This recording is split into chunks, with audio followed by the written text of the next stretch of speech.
So my name's Paige, and we're back with another episode of A Student's Perspective. And today I'm here with Priscilla Kukui. And I guess I'd love for you to just start introducing yourself and just say a little bit about your background and the company you own. So, hi, Paige. My name is Priscilla Kukui. Thanks for having me today. I'm really excited to be with you and share a bit about more about what I do or what I've done previously. So, a bit of my background because it's really student oriented. I will start with what I study. So, I've been to university. We call them back in France, where I grew up, a business school. So I went to a business school called Schema, and I have a master's degree in management. My major was in corporate finance and information systems. And I also study in two other university on MBAs, one in AIT, Asian Institute of Technology, based in Bangkok, and another one in IIFT, the Indian Institute of Foreign Trade, based in Delhi, where I major in international marketing, management of change. So a bit broader, just to broaden my on different topics and subjects. And I'm also a certified UX designer. Nice. So this is for what I study, and then for work, I've been working as a management consultant most of my life. We can see three different parts. So I have about 16 years of experience, and I've been working on a large area of companies in various parts of the world. But we can say that I worked mainly, one, as an international consultant, two, really focused on project management, program management, PMO management, and three, ensuring and driving innovation for corporates, which is what I've been doing for the past maybe 7 years. And I'm especially really interested in how we can drive change using emerging technology, and more specifically, my bit of specialty is the immersive space, so augmented reality and virtual reality. Mm-hmm. Yeah, that's what I'm so excited to even hear a little bit more about because we touch on it in school, but never talk about how it affects other regions outside of architecture as well. But most importantly, I want to hear that aspect and how it's introduced. But I think the best part about this interview is that it never would have happened if it weren't for the opportunity of quarantine and actually being able to be in two different countries right now and still be able to have this conversation. So it's hitting dinner time close to me here, and she's just waking up. So that's a little bit of a backwards flip, but it's a great opportunity that we were able to actually have this conversation. Yeah. Yeah, so just waking up, it's 9 in the morning here in Australia. So 7 was yoga, and 8 I had breakfast, and and I'm happy to be with you now, knowing that you're still in the past, Yeah. Saturday evening. So yeah, look forward to the future. So I think that's a good place to start. How would you begin to define being a futurist? Or what does that mean to you specifically? Yeah. So you can look at life three different ways. You can decide, or your mind would always look back at the past. And some people do that, and tend to always go back. And I mean, we tend to do three of them, like having a look at the future, having a look at the past, and trying to stay in the present moment. But some people have more a highway going back to the past and comparing their present to what they could have done in the past. Some people are really wise and try to really stay in present, and some other, like me, really look forward to the future and tend or try to predict what would happen with what we currently have. And I think that being a futurist is having that vision on the various trends that can happen in the future. Now, is that something you've always kind of considered of yourself, or at an early age did you realize those things, or was there somewhere along the path that that started to click for you? I'm not too sure. I've always been just interested in, I've always been really curious and always wanted to understand how things works for a bit of everything. How does that work? How does that work? Who wanted to always go overseas to understand how people work, how people are, culturally, how we can work better together, what can we do together, how do they think? So just broadly interested in understanding the world and understanding others. Uh, and in my career, I always been looking to learn more and more and more. And the best way for me to always learn is just to be at the age of innovation because there's always something new arriving. So I'm not sure exactly if I've always been just interested in the future, but I can tell that it's a great fit for me because it really allows me to always learn on what will be happening. Yeah, that's amazing. And you've had the opportunity to travel a pretty good handful. How has that affected the way that you think now?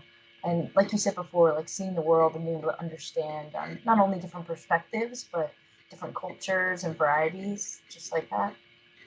Yeah. So I live in more than 10 different countries, mainly in Asia. I have a strong French accent. It's Mhm. part of my identity. It's important for me, I guess, to keep it. So while I'm a French Australian and I live in Australia now, I still have a really pretty strong French accent. But that said, I lived most of my adult life back in Asia, in Southeast Asia. And I just been, I just grew up in a really multicultural environment. My best friend while growing up was American. And I've just always had friends coming from all over the place. And I was just really curious to go and discover the world. And when you're young, and even when you're not, if you feel that you want to discover something different and want to understand others better, sometimes it's good to just go, at least for a few months, and see the world differently. Not to stay just in your oyster, but really wanted to broaden your perspective.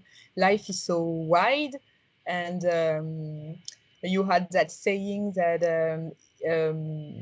you only what is exactly the saying? You only live the world is a book, and if you stay in the same country you can only read one page. So if you want to just read the full book, you need to just go out there and confront yourself to what is life for you, and what it is for someone else living in Asia, living in Africa. Sometimes it's just moving states. When your country is as big as Australia, you can already see differences. And I guess in the US it's the same. Sometimes you will just move from one state to another, and you will realize how different it could be. It could be even just a neighborhood. You know, it could be just the next neighborhood, and people would already think differently and have a complete different life. And I think it's important to build that empathy to understand others. So yeah, so I definitely advise anyone to just go, go discover the world, and come back definitely richer. Or don't come back, just stay. You know, if you feel comfortable somewhere else, you can just go and stay. Empathy is a good term. I like that. Yeah. You should just be able to understand other people. So, what has your life changed in terms of the global pandemic and how you've had to kind of rearrange? I know there's a lot of conversation that we could have about that, especially in terms of VR and how that can start to overlay as well in the future. But how specifically have you been altered by it so far? So I'm a positive person. Yeah. So I will maybe give another perspective on what we are hearing a lot on media. What I can see with the pandemics and with people staying more at home is that families get reunited. So as a family, you get the chance to spend much more time with your children, to know them better, which is a great opportunity to grow together as a family and not only seeing each other a few hours of the day every day. So I think it's a great opportunity to learn from each other and from the parents and children relationships. Two, it's a great opportunity to do sports, even indoor sports. Several of my friends have never been so fit in their life. So I think that we are often hearing the side of how it's having a bad. And I don't say that some people are suffering and struggling and are alone. And I'm not belittling their experience, but I just want to highlight that it could also be seen as a great opportunities. Some companies are doing great, it's much more difficult for some people, and for some others, it has just been a great opportunity in the virtual world. Definitely more and more people are working remotely, so start to understand how it could be convenient to use just virtual environment to work more together and to collaborate remotely from different locations. So it's a great, I think, opportunity for anyone within the immersive environment, not only for workers, but also for entertainment, when now we have virtual concerts, virtual meetings of various ways in different environments, or completely recreated virtual worlds. So I think that it's good to stay in touch with what will happen in that space. Personally, for my company, so I'm the founder of a company called Ovi Square, and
Square, and it has been, I think that we have much more requests, much more, we can see much more interest in virtual reality.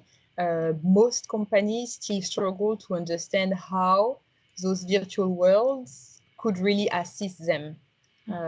So from retail, because nowadays people are less and less going outside to buy, and they tend to buy online. So how could they translate? So most companies already have a website, but if you want to transform the experience, how could you do that in a virtual environment, or how could you show or present your product in a different way?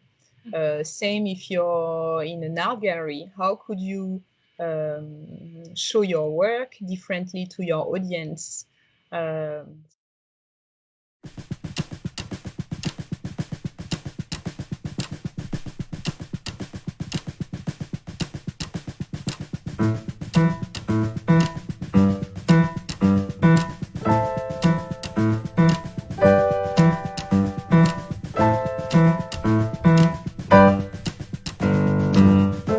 Patience d'entrée de jeu,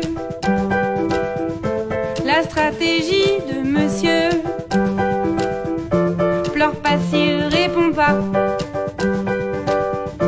Ça viendra, le méchant loup te mangera. Il te tient en haleine, comme des dizaines d'humaines. Te donne un rendez-vous et ne vient pas du tout. T'en fais pas, le méchant loup te mangera. Oh, oh, oh, il t'aura.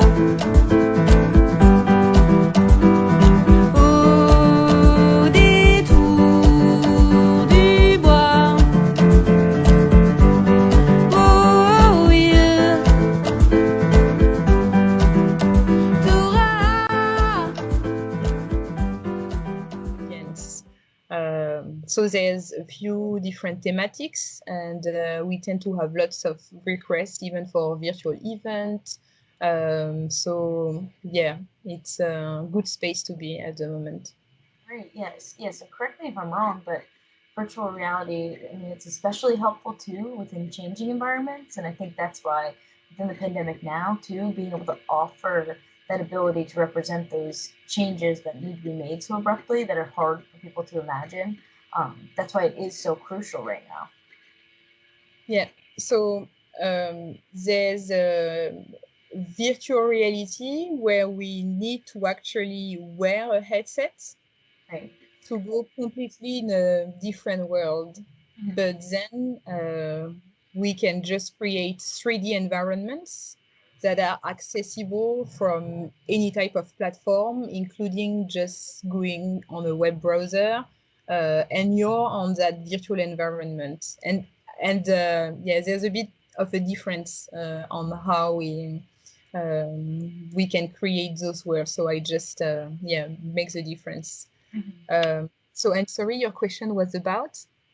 I guess I didn't necessarily have a recap question on that, but I am curious to learn a little bit more about Obisquare and just the different varieties because I'm foreign entirely to the different types of virtual realities. Yeah. So at Obi Square, we have two sides. We have a really corporate focus side, really business focus, where we assist corporates in using the immersive space to add value to their business. And we have a second side where we work for entertainment, where we are really interested in creating multisensory experiences. And by multisensory, I mean using, like you would in virtual reality experience, using the visual and using the audio to listen, but also adding smell. So olfactory sense and olfactory design is big for us, and we are working on a new experience where we use taste in immersive experience. Yeah, it's fascinating space. When we start thinking about realities, we have five senses, and if we really want to engage, I think that it's great to start considering smell, which is one of the strongest sense in the human body. it really engaged. Yeah, so we are exploring those side, and on the corporate side, we are mainly working for AEC, so architecture, engineering, and construction, to build a solution for business.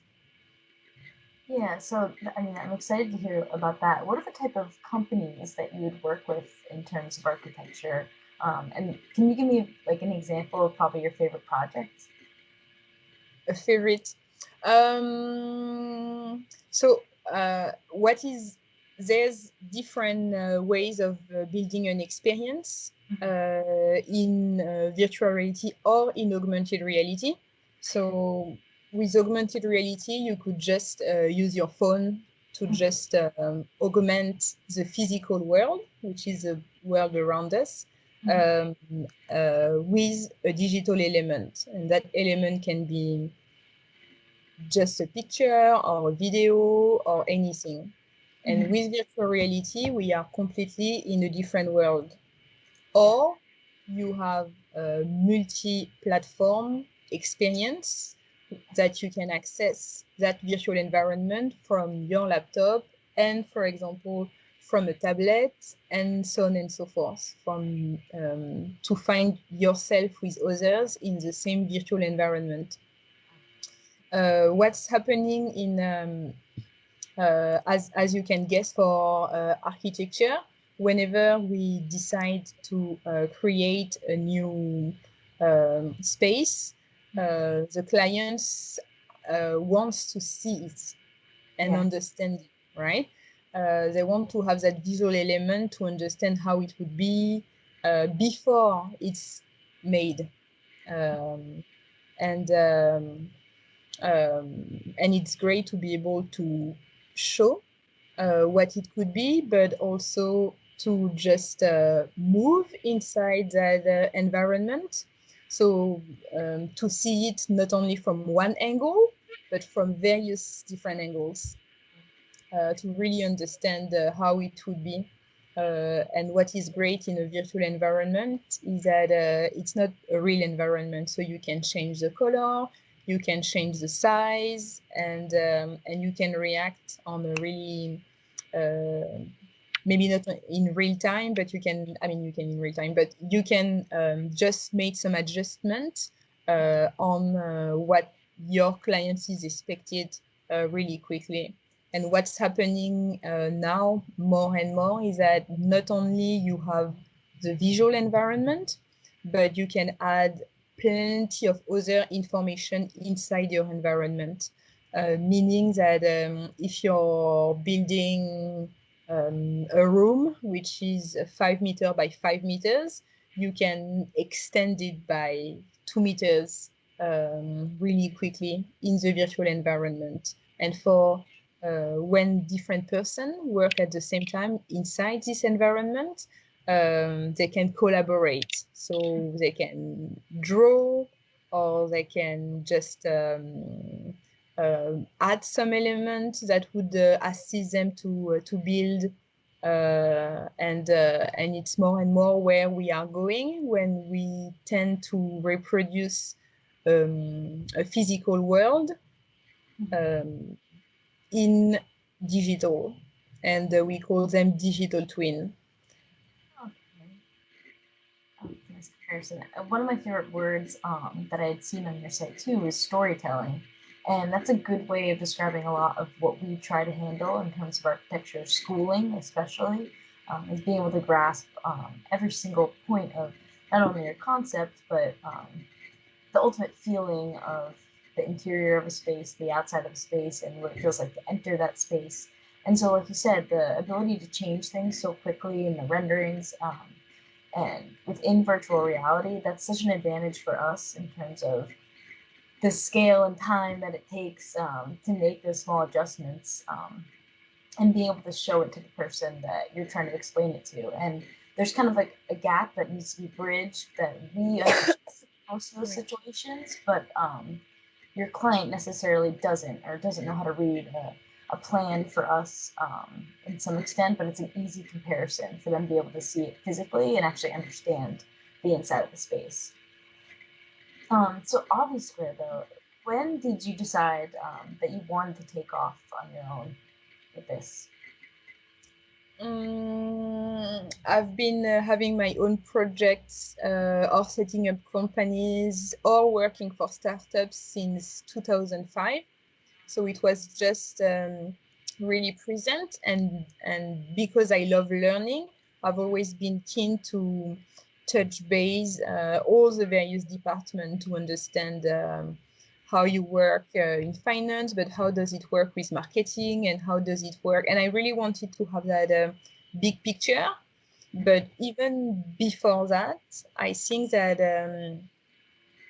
it's just that I have that vision on how life and how the world should be, and I just wanted to realize my vision. I think that for me, the success in life is just to having an idea and making it happen. And I wanted to have my vision, what I see of the world existing. And you spoke about storytelling, and I think that my goal, my duty in life is just to make sure that we use technology for the good of humanity. So this is the goal. So it's to change the world, to make sure we use technology for the good of humanity. So that was my first idea, is how I want it to make happen. And it's the reason why I assist corporates, and it's the reason why it's just to make sure that we use technology for the good of humanity. And we need to be really careful with technology. It's just a tool. So it can be used for good or for bad. And I decided I wanted to be an activist to make sure we use technology for the good of humanity. So, and then I realized that one of the best way to assist maybe on making this vision happening was to control the narrative. So the storytelling you spoke just before, to make sure that everyone can have access to stories that would influence them to go in a good direction for humanity. So, for example, having storytelling focused on collaboration instead of war, instead of violence and war, to promote collaborations. And it's a strong idea that I have, that if you control the narrative, you control imagination, or at least you can assist people to develop their imagination in the good direction. I'm so curious because I love your outlook and just your positivity that you have about your ability to help change. And I'm sure this has brought you to surrounding yourself with a really incredible group of people. Do you think, just within your environment of technology, that you all share those similar goals and passions? We are all different people, and we bring different things on the table and our personality. So we are a large variety of person. I think that when you're interested in technology, you're also aware of the risk of technology. So this is most of people working at the end of tech knows the risk. So this is the first point. What I can see from the closest people with ideas. So I will speak about more people interested in multisensory experiences, because we are a lot of person working in virtual reality, augmented reality. There's a tiny group of person really interested in multisensory, and a tiny, even tinier group interested in smell and olfactory sense.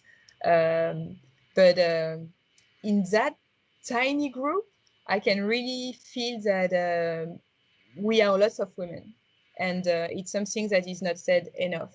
Like the virtual reality and augmented reality that started in the maybe 40s has been hugely influenced by women. At that time, most of the experiences were created by women. Over 60% of the experience in virtual reality were created by women. So it's a woman world. And I said it loud and clear. If you're a woman interested in tech, go for it. Like, don't let your ideas and your imagination thinking that it's for men or for tech or for mathematical geek. If you feel that you have a passion for visual, because it's what it is, it's visual, go for it. And in that tiny space of virtual multisensory person, we tend to be really purpose-driven, which is great. Our approach is really more a holistic approach of life and human, and I think that we have that passion, and even more if you set up your own company. Anyway, you need to have the drive and the passion. I think that passion is what drives life. So I'm not a huge believer in talent. I believe just in work. You know, like you're just so passionate that every morning you will just go for your goal just because you have the drive. It's your passion is everything, your will is everything, and then you just need to be persistent enough to go through, to know that you have that dream, and just every day break legs and to make it happen. And that's part of the reason you're on this conversation with me. And I appreciate you taking the time out of your day, even so early in the morning, too, to be able to make this conversation happen. Because there's a handful of people who will, it'll bring light to new conversations that didn't happen before. And it's really exciting to talk to you, especially just because, well, one, you're incredible, but to begin with a new kind of experience of technology that I haven't actually ever covered in terms of this podcast and kind of what we usually talk about on this web series. And it's a whole new realm that should be introduced into the architecture world a little bit sooner, because it's another niche that I think a lot of people within my own field would feel heavily passionate about as well. Just being able to describe all those multi-sensory talents and abilities to be able to provide that. I think it touches base really well with what we try to handle and do. But to end, I guess I do want to summarize, or I'd like to ask you, is there something that within the next, or if you were to say 25 years from now, what would be your goal to have accomplished? I think it's an incredible question coming from you. Yes, it's a big one. I have that desire to influence for good. So if a few person start having positive ideas on the future and feel empowered by some of our work, it would be amazing, and it would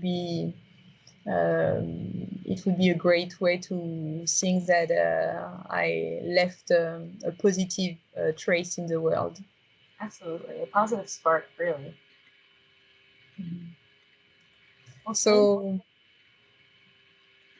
you can recap on that question if you want. Yes, not that much, but definitely for if you feel you as a person you want to go in a direction, you should definitely go for it, and don't listen too much to other people. And if your crazy is too big, like, you know, like, just go for it. You shouldn't just restrain yourself. You should dream big, have good ambition, and just put the work to make it happen every day, one day after another. Life is long, and it's one step really after the other. But if you have a dream, put it in the sky and aim for it and go for it. I appreciate it's the idea. Now, especially. It makes me want to do a lot of things. Yes, life is not always easy. It's not easy. It's not for anyone, but just push through one day after the other. Well, thank you so much for being on this call, Priscilla. I hope that we can talk soon again too. And I guess enjoy the rest of your day now that you have it ahead and you started off on a good foot already. So happy Yes, and yes, thank yes. Thank you for your time as well. yeah. I enjoy sharing with students. I teach at universities on future skills. Great. But everywhere we are, we can always have an influence to someone else. Mhm. You know, you learn, you create, and you share. Yeah, absolutely. And wherever you are now, you can already teach someone else, and it's amazing, and it's rewarding. So I encourage everyone to just um, look um, look a bit down at someone next to you and bring them up to where you are, and to look up and someone will help you, and it's how it will cycle. The positive cycle will go down. So Change um, appreciation, absolutely. yeah. Well, thank you, and thank you for watching another episode of Students Perspective.